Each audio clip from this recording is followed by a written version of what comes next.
Pengertian arsitektur Hindu. Arsitektur Hindu adalah sistem tradisional arsitektur India untuk struktur seperti kuil, biara, patung, rumah, pasar, taman, dan perencanaan kota. Ketika Indonesia masih berbentuk kerajaan-kerajaan, kawasan Nusantara merupakan lalu lintas perdagangan yang sangat strategis. Hal ini membuka pintu masuknya berbagai pengaruh dari luar, salah satunya dalam segi ajaran. Pada awal abad ke-4 Masehi, seiring dengan masuknya agama Hindu di Indonesia, selain mempengaruhi sistem pemerintahan, sosial, dan budaya masyarakat, ternyata juga mempengaruhi bidang arsitektur di Indonesia.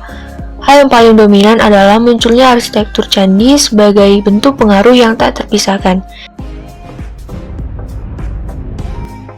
Arsitektur Hindu biasanya diterapkan pada bangunan kuil-kuil. Contohnya kuil-kuil Hindu India yang dibangun berdasarkan prinsip-prinsip Hindu yang menggambarkan hubungan kedekatan manusia dengan dewa.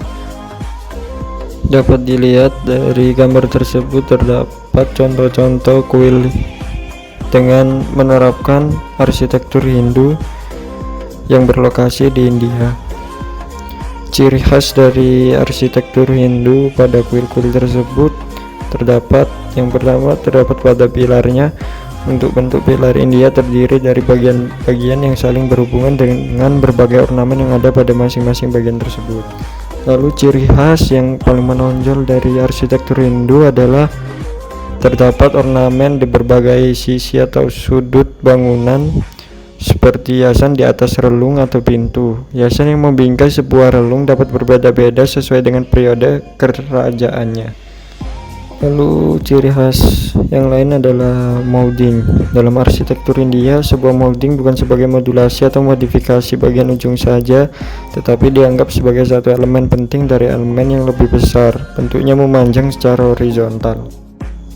Lalu jika di Indonesia, arsitektur Hindu biasanya diterapkan pada bangunan candi-candi, dan ornamen-ornamennya pun berbeda dari kuil-kuil di India. Bisa dilihat seperti lidah tangga dalam jenis dari Makara sebagai pinggiran anak tangga. Lalu ada sulur-suluran. Motif ini berbentuk seperti daun-daunan yang memiliki makna bahwa kehidupan selalu berkembang. Lalu ada motif singa. Patung ini melambangkan kebijaksanaan, keberanian, dan kekuasaan. Lalu ada arca disebut murti atau dewa nagari dalam agama Hindu yang menggambarkan roh Tuhan. Lalu ada juga motif bunga. Motif ini menggambarkan kecantikan alam, kesenian, dan harumnya sebuah bunga. Dapat dilihat dari hal-hal tersebut bahwa arsitektur Hindia sangat kental sekali dengan ornamen-ornamen yang terdapat pada setiap bangunan yang menerapkan arsitektur Hindu. Lalu saya juga akan membahas tentang ciri khas arsitektur Hindu di daerah Bali.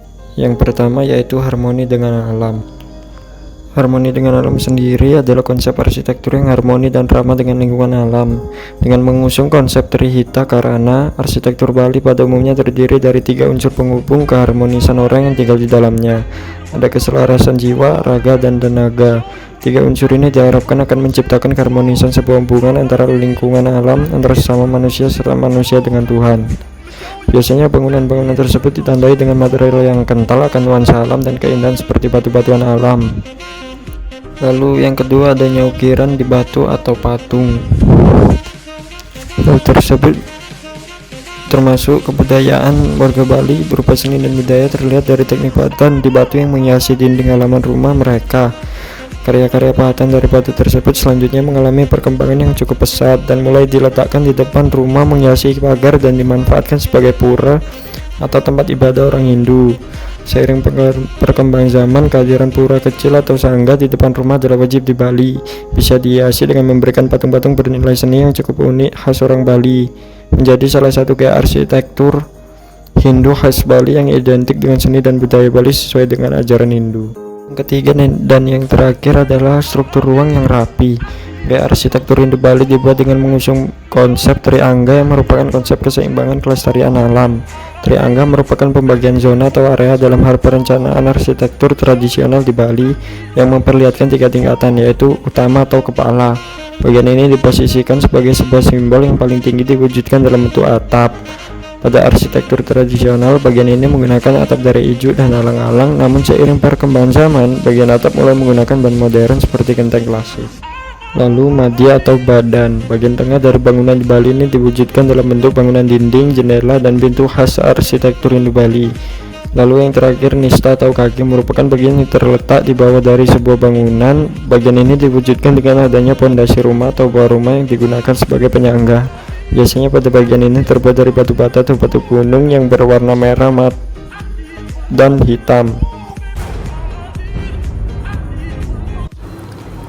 Karakteristik arsitektur Hindu yang sangat kental terlihat pada kuil-kuil atau pura yang ada di Bali. Unsur-unsur seperti inilah yang membedakan gaya arsitektur Hindu dengan pulau-pulau lain di Indonesia. Pada segi arsitektur Hindu, Bali memiliki suatu ciri khas yang berbeda dan kuat. Arsitektur Hindu sangat digemari di mana-mana hingga mancanegara.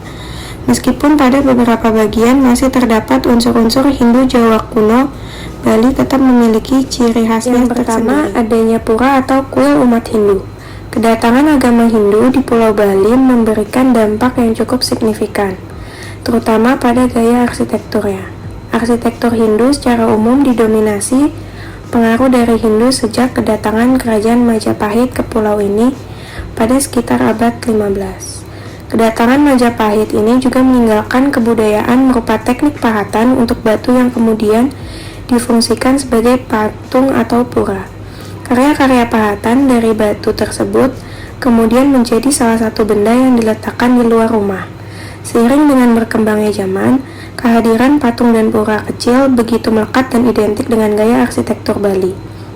Sehingga tak lengkap rasanya bila kita ingin mendesain rumah tidak dengan pahatan-pahatan tersebut. Pada agama Hindu terdapat konsep triloka, yakni pemisahan eksistensi antara alam para dewa, alam manusia, dan alam iblis atau roh jahat.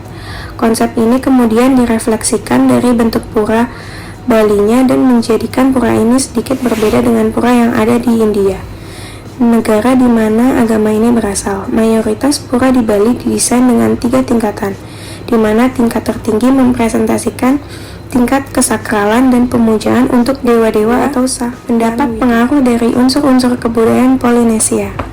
Polinesia atau pemujaan kepada banyak dewa merupakan kebudayaan awal yang eksis di Pulau Bali sebelum kedatangan Hindu ke pulau tersebut. Maka dari itu di beberapa gaya arsitekturnya masih dapat kita temui unsur-unsur kebudayaan ini. Orang-orang Bali kerap membangun pura atau rumah mereka dengan konsep terbuka, terutama untuk hal-hal yang bersifat peribadahan atau pemujaan kepada dewa-dewa. Bahkan, sering kali kita melihat dalam satu komplek, pura terdapat lebih dari satu, di mana masing-masing pura digunakan untuk memuja dewa yang berbeda.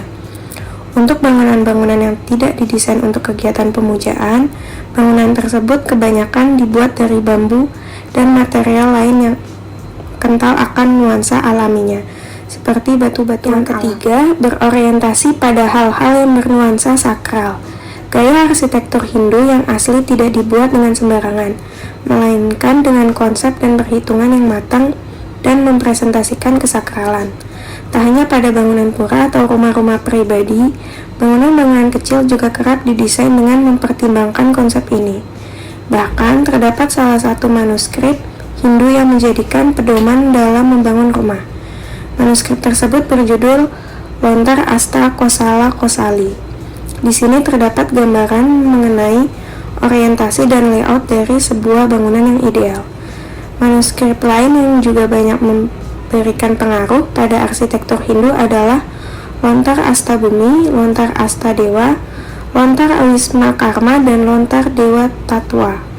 Meskipun terdapat banyak sumber, secara umum arsitektur Hindu masih tetap mengadopsi konsep triloka, di mana alam manusia berada di tengah antara alam dewa-dewa dengan alam iblis atau yang keempat, struktur rumah tradisional Bali. Seperti yang sering kita lihat di beberapa media, rumah-rumah di Bali cenderung memiliki struktur yang kompleks, namun tertata rapi. Rumah-rumah berarsitektur tradisional tak hanya terdiri atas satu unit struktur, tapi lebih mengarah ke sekumpulan bangunan-bangunan, di mana setiap bangunan dihuni satu kepala keluarga. Mereka yang tinggal di dalam komplek ini merupakan keluarga besar dari berasal keturunan yang sama. Di sekelilingnya, bangunan ini dibangun tembok yang tak terlalu tinggi, namun cukup memisahkan dengan dunia luar. Pada bangunan ini terdapat satu pura untuk sembahyang, dapur yang digunakan untuk bersama, area untuk tidur, serta area untuk pertemuan penting atau perjamuan. Untuk tujuan itu, biasanya pada bangunan ini dibangun dua macam, yakni paviliun untuk menerima tamu, serta paviliun khusus untuk upacara adat dan ritual keagamaan. Yang pertama, tempat peribadahan Hindu di Indonesia tidak terlalu banyak menggunakan ornamen patung pada fasadnya. Sedangkan di India, hampir semua bangunan terdapat ornamen patung pada fasadnya.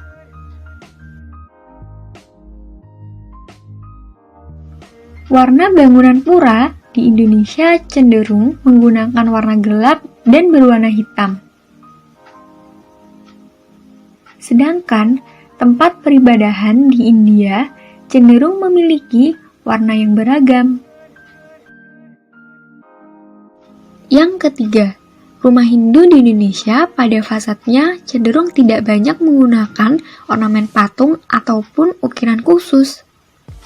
Sedangkan rumah Hindu di India cenderung memiliki banyak ornamen patung dan ukiran.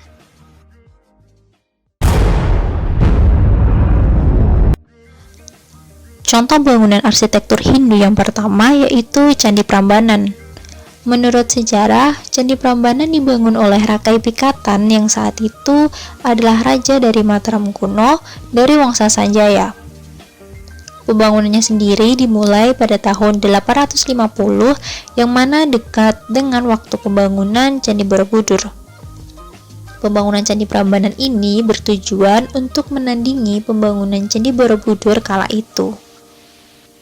Sedangkan menurut prasasti Sivarga, pembangunan ini dilakukan untuk menghormati Dewa Siwa yang merupakan dewa tertinggi umat Hindu.